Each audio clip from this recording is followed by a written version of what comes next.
प्रश्न है दोस्तों, सबसे प्राचीन पर्वत किसे माना जाता है?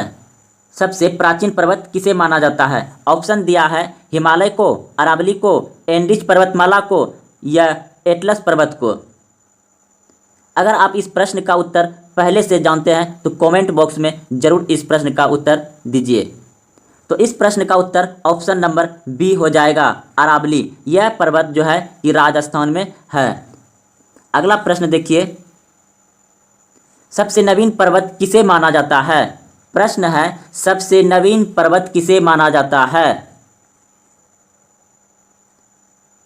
इस प्रश्न का उत्तर हो जाएगा हिमालय। इस प्रश्न का उत्तर हिमालय है। हिमालय को नवीन पर्वत माना जाता है। भारत के किस राज्य का प्राचीन नाम नेफा था? प्रश्न है, भारत के किस राज्य का नाम नेफा था? ऑप्शन है असम, मेघालय, सिक्किम, अरुणाचल प्रदेश। अगर आप इस प्रश्न का उत्तर पहले से जानते हैं तो जरूर कमेंट बॉक्स में उत्तर दीजिए। तो इस प्रश्न का उत्तर हो जाएगा दोस्तों अरुणाचल प्रदेश। अरुणाचल प्रदेश वैसा राज्य है जहां सबसे पहले सूर्य उदय होता है, यानी सूर्य निकलता है। अगला प्रश्न है दोस्तों, सबसे गर्म एवं चमकीला ग्रह कौन सा है? बुध, शुक्र, शनि या मंगल? अगर आप पहले इस प्रश्न का उत्तर जानते हैं तो जरूर कमेंट बॉक्स में दीजिए। तो इस प्रश्न का उत्तर हो जाएगा दोस्तों शुक्र। शुक्र ग्रह अधिक गर्म और चमकीला है। अगला प्रश्न है, सूर्य की ऊर्जा का मुख्य स्रोत क्या है? नाभिकीय विखंडन, नाभिकीय संलयन, तापयानी उत्सर्जन या फोटो इलेक्ट्रिक उत्सर्जन? इस प्रश्न का उत्तर हो जाएगा दोस्तों नाभिकीय संलयन। अगला प्रश्न देखिए, पृथ्वी के सबसे निकट स्थित ग्रह कौन सा है? पृथ्वी के सबसे निकट स्थित ग्रह कौन सा है? तो इस प्रश्न का उत्तर हो जाएगा दोस्तों शुक्र।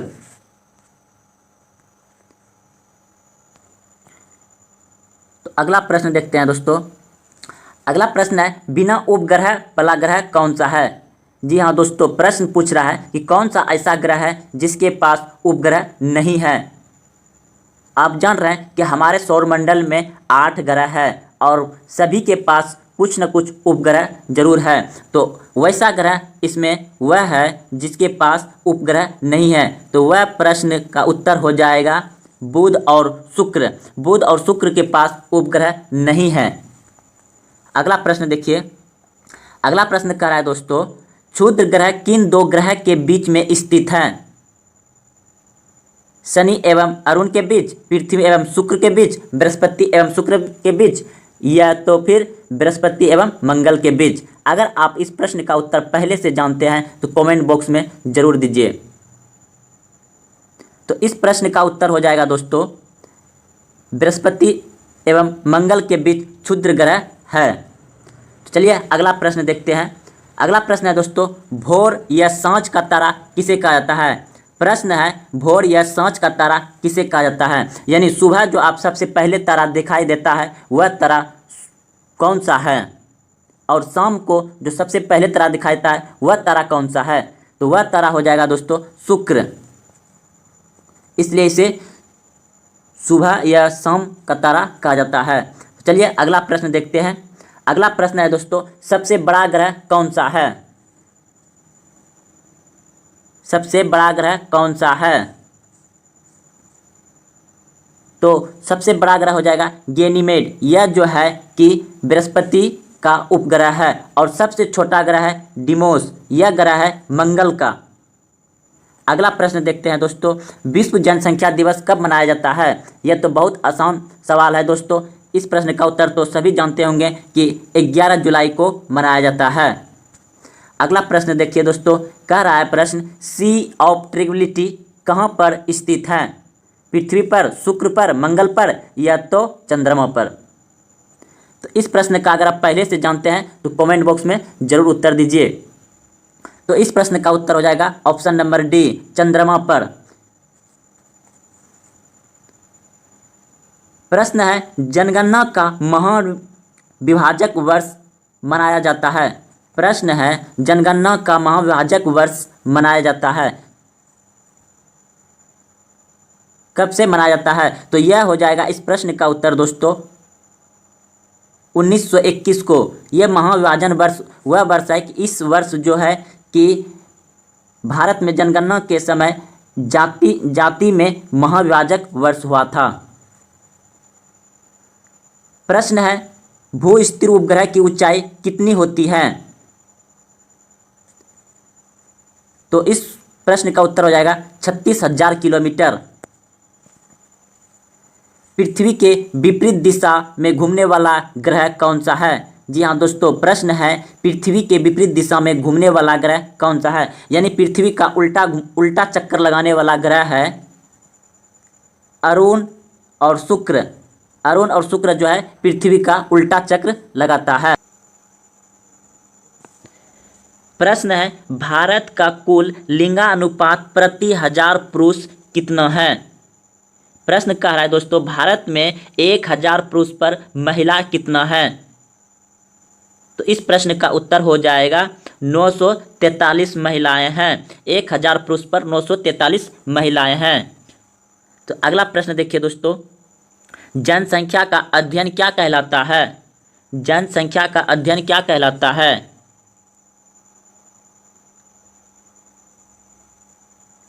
जनसंख्या का अध्ययन दोस्तों कहलाता है डेमोग्राफी। पोमोलॉजी जानते हैं आप, फलों का अध्ययन है। डेंट्रोलॉजी जानते हैं आप, झाड़ियों का अध्ययन है। अगला प्रश्न है दोस्तों, पृथ्वी की आयु ज्ञात करने के लिए किस विधि का प्रयोग किया जाता है? प्रश्न है पृथ्वी की आयु ज्ञात करने के लिए किस विधि का प्रयोग किया जाता है? तो इस प्रश्न का उत्तर हो जाएगा यूरेनियम डेटिंग।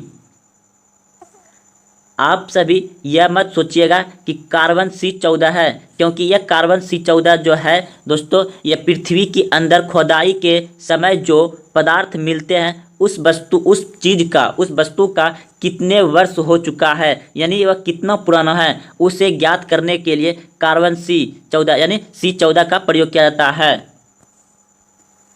अगला प्रश्न है गौतम बुद्ध का जन्म कब हुआ था? गौतम बुद्ध का जन्म हुआ था 563 ईसा पूर्व में। अगला प्रश्न है दोस्तों, प्लोसी का युद्ध कब हुआ था? अगर आप इस प्रश्न का उत्तर पहले से जानते हैं तो कमेंट बॉक्स में जरूर दीजिए। तो इस प्रश्न का उत्तर हो जाएगा 1757।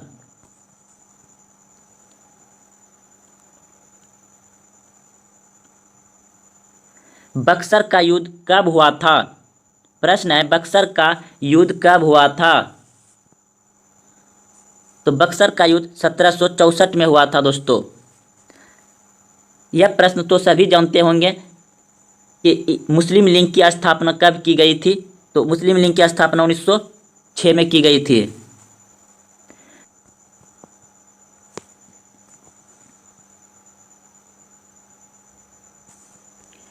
प्रश्न है पानीपत का प्रथम युद्ध कब लड़ा गया था?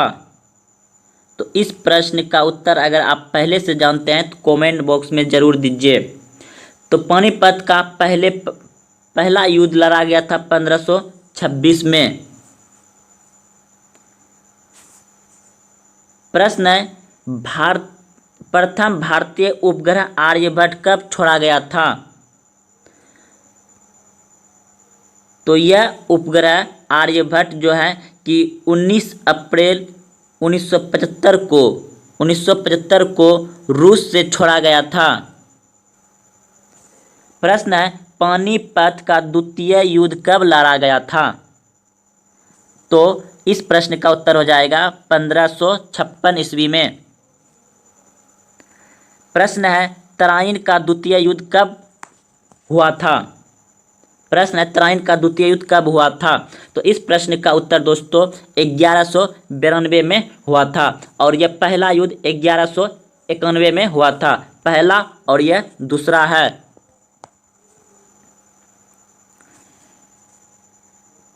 दोस्तों आप सभी को लग रहा होगा कि ये बहुत इजी प्रश्न है, बहुत हौला प्रश्न है। नहीं दोस्तों, यह प्रैक्टिस सेट है आपका, आप प्रैक्टिस कर रहे हैं तो प्रैक्टिस सेट में आपको जाना पहचाना प्रश्न ही आएंगे, है ना। तो चलिए अगला प्रश्न, भारी से भी भारी सवाल आएगा दोस्तों। तो चलिए, द्वितीय विश्व युद्ध कब से कब लड़ा गया था? तो इस प्रश्न का उत्तर हो जाएगा 1939 से 1945 तक। प्रश्न है, गांधी इरविन समझौता कब हुआ था? गांधी इरविन समझौता कब हुआ था? इस प्रश्न का उत्तर है दोस्तों 1931 ईस्वी को, 1931 में हुआ था। प्रश्न है, पानीपत का तीसरा युद्ध कब लड़ा गया था? पानीपत का तीसरा युद्ध कब लड़ा गया था? तो इस प्रश्न का उत्तर हो जाएगा 1761 ईस्वी में। प्रश्न है, तस्कन समझौता कब हुआ था?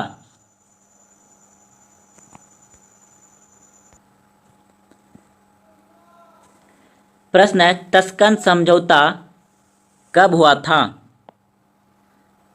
तो दोस्तों तस्कन समझौता जो हुआ था 1966 में हुआ था, 1966 में। प्रश्न है, चीनी क्रांति कब हुई थी? चीनी क्रांति कब हुई थी?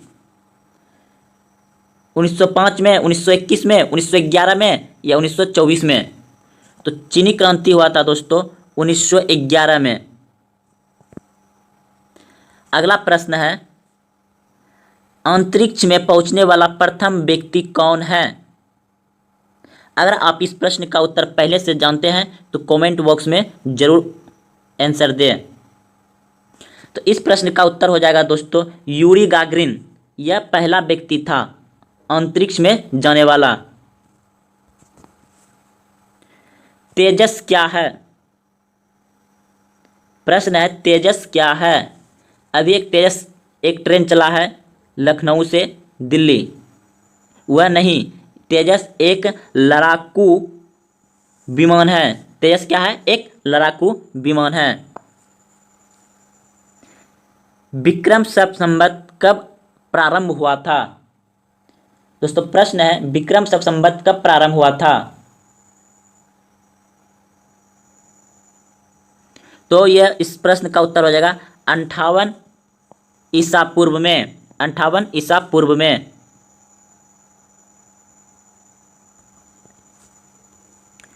चंद्रमा पर मानव भेजने वाला प्रथम देश कौन सा है?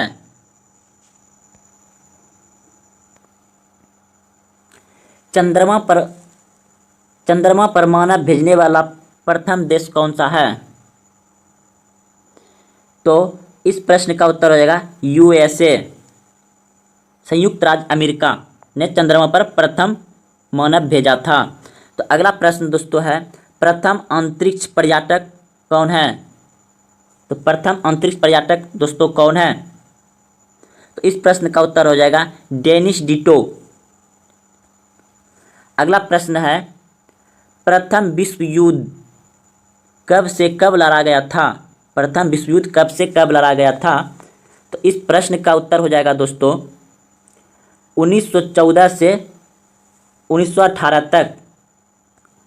अगला प्रश्न है दोस्तों, असहयोग आंदोलन कब शुरू हुआ था? असहयोग आंदोलन कब शुरू हुआ था? 1917 में, 1920 में, 1924 में या 1922 में? असहयोग आंदोलन हुआ था 1922 में।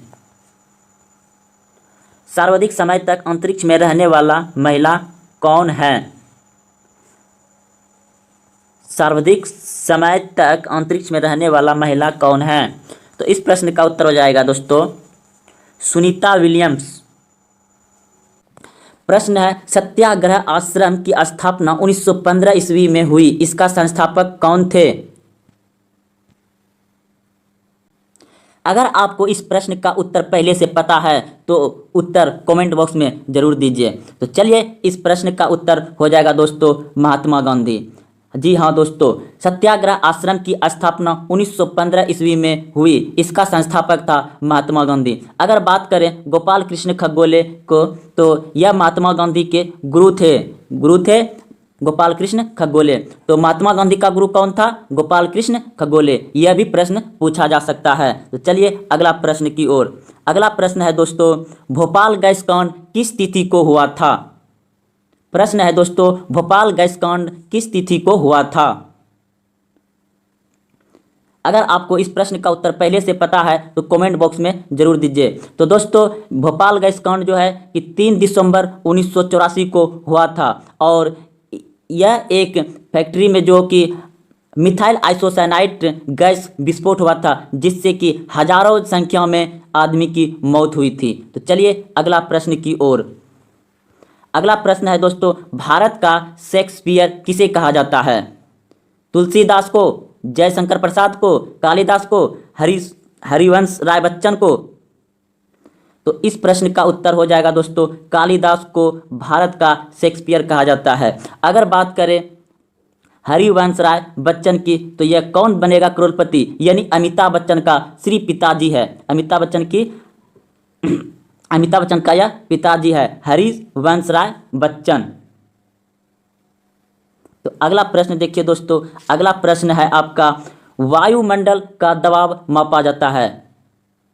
अगर आपको इस प्रश्न का उत्तर पहले से पता है तो जरूर कमेंट बॉक्स में इसका उत्तर दीजिए।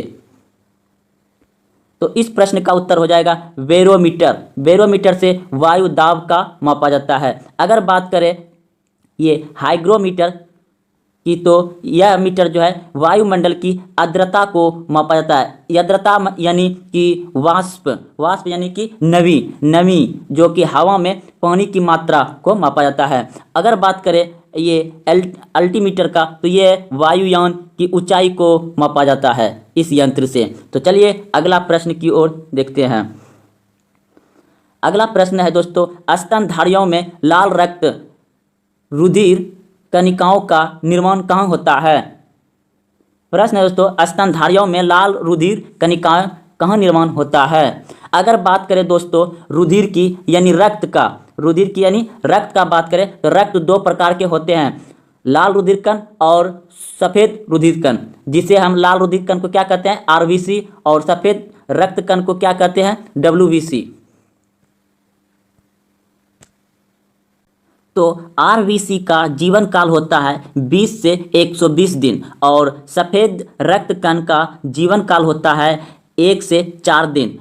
सफ़ेद रक्त का कार्य है हमारे शरीर में वायरस से सुरक्षा प्रदान करना, यानी यह सफ़ेद रक्त जो है कि हमारा शरीर का कवच एक प्रकार से है, यह सैनिक भी कह सकते हैं। इस तरह से क्वेश्चन पूछा गया है कि मानव शरीर का सैनिक किसे कहा जाता है? तो श्वेत रक्त कण हो जाएगा। तो श्वेत रक्त कण के बारे में आपको पता हो गया। और सबसे पहले आप देखते होंगे कि कहीं अगर आपके शरीर में खोज लग जाए तो सबसे पहले सफ़ेद रक्त ही बाहर आता है और यह वायरस से रक्षा करता है। अब बात करते हैं रुधिर यानी कि लाल रक्त कण का। तो लाल रक्त कण जो है कि हमारे शरीर में ऑक्सीजन की परिवहन करता है और लाल रक्त कण 23 सेकेंड में पूरा शरीर में एक चक्कर लगा लेता है, एक कण।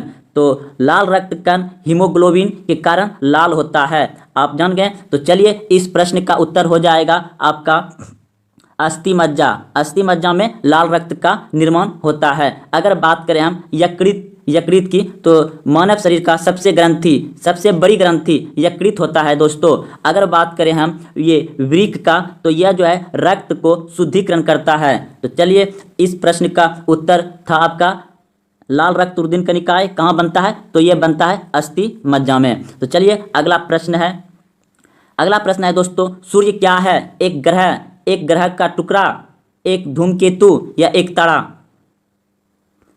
इस प्रश्न का उत्तर अगर आप पहले से जानते हैं तो कमेंट बॉक्स में जरूर उत्तर दीजिए। तो इस प्रश्न का उत्तर हो जाएगा दोस्तों सूर्य एक तारा है। तो चलिए अगला प्रश्न की ओर।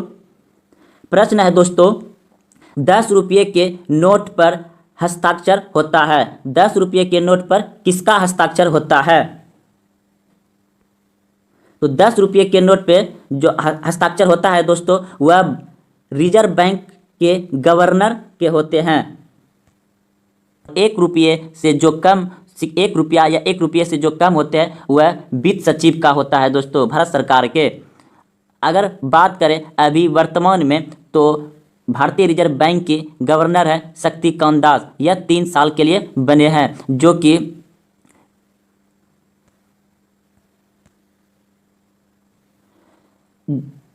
जो कि उर्जित पटेल ने इस्तीफा दिया था, उसी के स्थान पर यह शक्तिकांत दास है और यह 3 साल के लिए है। तो चलिए अगला प्रश्न दोस्तों, अगला प्रश्न है दोस्तों, इनमें से नकदी फसल कौन सी है? इनमें से नकदी फसल कौन सी है? मूंगफली, गेहूं, चावल, चना। तो इस प्रश्न का उत्तर हो जाएगा दोस्तों मूंगफली। मूंगफली यह नकदी फसल है। अगर बात करें चावल की, तो यह जो है चावल खरीफ फसल है और यह दोनों फसल जो है यह रबी फसल है, यानी ठंडी के मौसम में यह फसल का उपज होता है। प्रश्न है दोस्तों, ब्रह्मा, विष्णु और महेश की त्रिमूर्ति वाला प्रसिद्ध मंदिर किस शहर में है? प्रश्न है दोस्तों, ब्रह्मा, विष्णु और महेश की त्रिमूर्ति वाला प्रसिद्ध मंदिर किस शहर में है? तो इस प्रश्न का उत्तर हो जाएगा सुचिंद्रम। सुचिंद्रम यह जो है कि तमिलनाडु में है। अगला प्रश्न देखिए दोस्तों, भारत में ऊर्जा उत्पादन में सबसे अधिक हिस्सा किस प्रकार के ऊर्जा उत्पादन का है? ऑप्शन है पन बिजली, नाभिक, ऊष्मीय या सौर ऊर्जा। तो इस प्रश्न का उत्तर हो जाएगा दोस्तों ऊष्मीय, यानी यह ताप से, कोयला से, जो जैसे कि एनटीपीसी में कोयला से उत्पन्न ऊष्मा के माध्यम से किया जाता है, तो वह भारत में सबसे अधिक है। तो चलिए अगला प्रश्न की ओर। अगला प्रश्न है दोस्तों, सकेत के रचयिता कौन है? तो इस प्रश्न का उत्तर हो जाएगा दोस्तों मैथिली शरण गुप्त। तो अगला प्रश्न देखिए दोस्तों,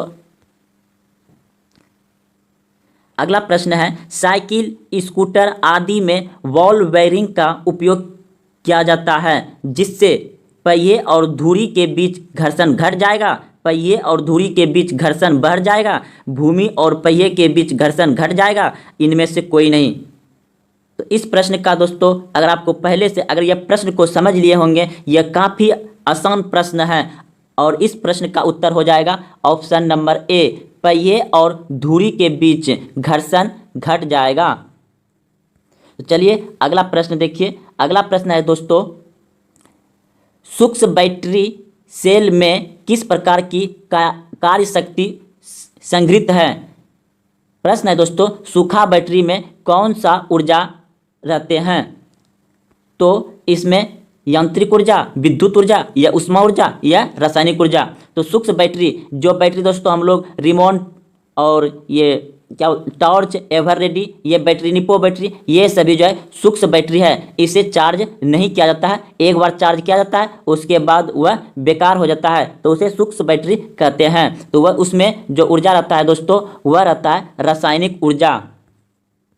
अगला प्रश्न देखिए दोस्तों, प्रश्न है टेलीफोन का आविष्कार किसने किया था?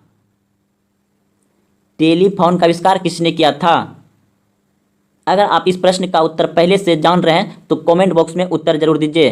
तो टेलीफोन का आविष्कार दोस्तों किया था ग्राहम बेल ने।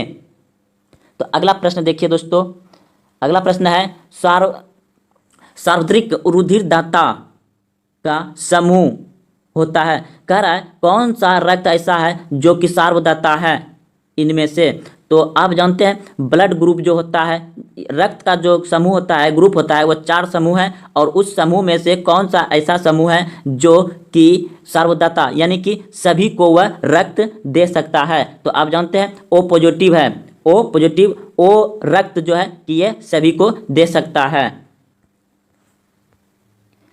प्रश्न है दोस्तों, मधुमेह रोग किसकी कमी से होता है? तो यह प्रश्न काफ़ी आसान है, आप सभी जानते होंगे कि यह इंसुलिन की कमी के कारण होता है। प्रश्न है द्रवित पेट्रोलियम गैस में मुख्यतः कौन सी गैस होती है? इस प्रश्न का उत्तर अगर आप पहले से जान रहे हैं तो जरूर कमेंट बॉक्स में उत्तर दीजिए। तो इस प्रश्न का उत्तर हो जाएगा दोस्तों ऑप्शन ए, मीथेन, ब्यूटेन और प्रोपेन।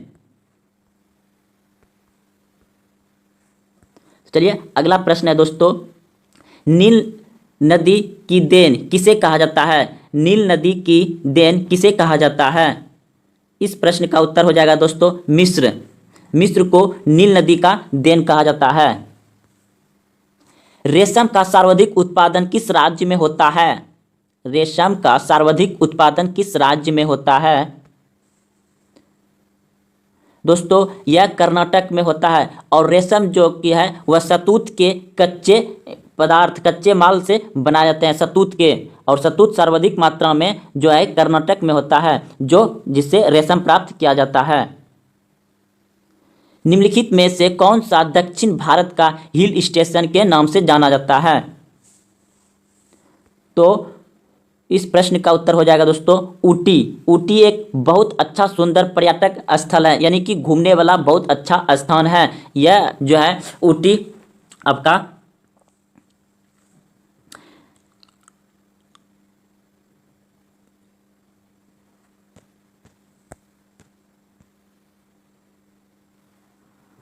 तो चलिए अगला प्रश्न दोस्तों। प्रश्न है भारत में सबसे ज्यादा वर्षा किससे होती है? दक्षिण पश्चिम मानसून से, उत्तर पूर्व मानसून से, या लौटती हुई मानसून से, या विक्षोभ से? तो इस प्रश्न का उत्तर दोस्तों हो जाएगा उत्तर पूर्व मानसून से। तो अगला प्रश्न है दोस्तों सदाबहार वन पाए जाते हैं। सदाबहार वन पाए जाते हैं। तो सदाबहार वन पाए जाते हैं दोस्तों हिमालय क्षेत्र में। अगर बात करें सुंदर वन क्षेत्र का, तो ये सुंदर वन आप जान रहे हैं कि ये विश्व में सुंदर वन एक डेल्टा है। डेल्टा हिमालय शिखर पर विजय प्राप्त करने वाली प्रथम भारतीय महिला थी। हिमालय शिखर पर विजय प्राप्त करने वाली प्रथम महिला थी बछेंद्री पाल। भारत की सबसे पहला यानी महिला जो है कि विजय प्राप्त किया हिमालय पर, वह थी बछेंद्री पाल। प्रश्न है दोस्तों हिमालय शिखर पर विजय प्राप्त करने वाली प्रथम भारतीय महिला कौन थी? इस प्रश्न का उत्तर हो जाएगा दोस्तों बछेंद्री पाल। अगर बात करें कुमारी संतोष यादव की, तो यह जो है कि हिमालय एवरेस्ट चोटी पर 2 बार चढ़ चुकी है। हिमालय की सबसे ऊंची चोटी पर चढ़ने वाला प्रथम भारतीय था। हिमालय की सबसे ऊंची चोटी पर चढ़ने वाला प्रथम भारतीय था तेजिंग नार्गो। प्रश्न है नौसेना का पूर्वी कमांड कहाँ है? तो इस प्रश्न का उत्तर हो जाएगा दोस्तों विशाखापत्तनम। अगला प्रश्न है दोस्तों भारत का सबसे ऊंचा बांध। बहुत ही आसान सवाल है दोस्तों, बहुत ही आसान प्रश्न है। यह भारत का सबसे ऊंचा बांध बचपन से पढ़ते आ रहे हैं भाखड़ा नलंगा बांध। प्रश्न है कोणार्क किस लिए प्रसिद्ध है?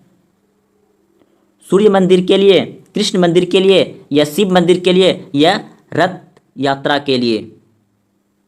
तो इस प्रश्न का उत्तर हो जाएगा दोस्तों सूर्य मंदिर के लिए। कोणार्क किस लिए प्रसिद्ध है? तो सूर्य मंदिर के लिए। और यह सूर्य मंदिर, कोणार्क मंदिर कहाँ, किस राज्य में? तो उड़ीसा राज्य में है। प्रश्न है 14वां दक्षिण शिखर सम्मेलन कहाँ हुआ था? अगर आप इस प्रश्न का पहले से उत्तर पता है तो आप जरूर कमेंट बॉक्स में उत्तर दीजिए। तो इस प्रश्न का उत्तर हो जाएगा नई दिल्ली। पश्चिम बंगाल की सीमाएं कितने देशों के साथ लगती हैं? 3, 4, 2 या 5? तो पश्चिम बंगाल की सीमाएं जो लगती है वह 3 देशों के साथ सीमा जोड़ती है। तो अगला प्रश्न है दोस्तों राष्ट्रीय चावल अनुसंधान संस्थान कहाँ स्थित है? राष्ट्रीय चावल अनुसंधान संस्थान कहाँ स्थित है? इस प्रश्न का उत्तर दीजिए दोस्तों, बहुत ही प्रश्न आसान है, कमेंट बॉक्स में उत्तर दीजिए। तो इस प्रश्न का उत्तर हो जाएगा दोस्तों कटक। कटक जो है उड़ीसा में है। उड़ीसा में निम्न में से सबसे ज़्यादा किस चीज़ की पैदावार होती है? लौंग, कॉफ़ी, इलायची, हल्दी, इनमें से कौन? तो दोस्तों इस प्रश्न का उत्तर हो जाएगा हल्दी। उड़ीसा में सर्वाधिक मात्रा में पैदावार होती है हल्दी। तो चलिए अगला प्रश्न दोस्तों, खेल के क्षेत्र में दिए जाने वाला सर्वश्रेष्ठ पुरस्कार कौन सा है? भारत रत्न, राजीव गांधी खेल रत्न, द्रोणाचार्य पुरस्कार या अर्जुन पुरस्कार? तो इस प्रश्न का उत्तर हो जाएगा दोस्तों राजीव गांधी खेल रत्न। अगर बाल प्रशिक्षकों को दिया जाता है, यानी कोच जो होता है उसे दिया जाता है। फतेहपुर सीकरी को किसने बसाया? तो फतेहपुर सीकरी को किसने बनवाया या बसाया दोस्तों? इसका उत्तर हो जाएगा अकबर। प्रश्न है, निम्न में से कौन सा एक बरसती नदी है? महानदी, गंगा नदी, ब्रह्मपुत्र नदी या व्यास नदी? तो दोस्तों इस प्रश्न का उत्तर हो जाएगा व्यास नदी। व्यास नदी बरसती नदी है। तो चलिए अगला प्रश्न दोस्तों, बीवी का मकबरा कहाँ स्थित है? बीवी का मकबरा कहाँ स्थित है? औरंगाबाद, दिल्ली, आगरा, लखनऊ, इनमें से कौन सा दोस्तों सही उत्तर है? तो इस प्रश्न का उत्तर हो जाएगा दोस्तों औरंगाबाद, यह महाराष्ट्र में है। अगला प्रश्न है दोस्तों, निम्न में से इस्पात कारखाना कहाँ स्थित है? तो यह इस्पात कारखाना आप जानते होंगे भली भांति कि यह प्रश्न का उत्तर हो जाएगा राउरकेला। भारत में सबसे ऊंचा दरवाजा कौन सा है? भारत का सबसे ऊंचा दरवाजा कौन सा है? तो यह जो है बुलंद दरवाजा है। यह उत्तर प्रदेश राज्य के फतेहपुर सीकरी में स्थित है। चिल्का झील कहाँ स्थित है? और चिल्का झील सबसे अधिक मीठे पानी की झील है। तो यह झील किस राज्य में है? पश्चिम बंगाल, झारखंड, उड़ीसा या आंध्र प्रदेश? तो दोस्तों इस प्रश्न का उत्तर हो जाएगा उड़ीसा। हेलीपुच्छल तारा कितने वर्ष बाद पुनः दिखाई देता है? 16 वर्ष, 26 वर्ष, 54 वर्ष या 76 वर्ष? तो हेलीपुच्छल तारा जो है दोस्तों 76 वर्ष बाद दिखाई देता है, यानी यह अगली बार जो दिखाई देगा दोस्तों 2062 में दिखाई देगा। प्रश्न है दोस्तों, ग्रीन हाउस किस पदार्थ का बना होता है? बहुत ही आसान सवाल है दोस्तों। इस प्रश्न का उत्तर हो जाएगा कांच।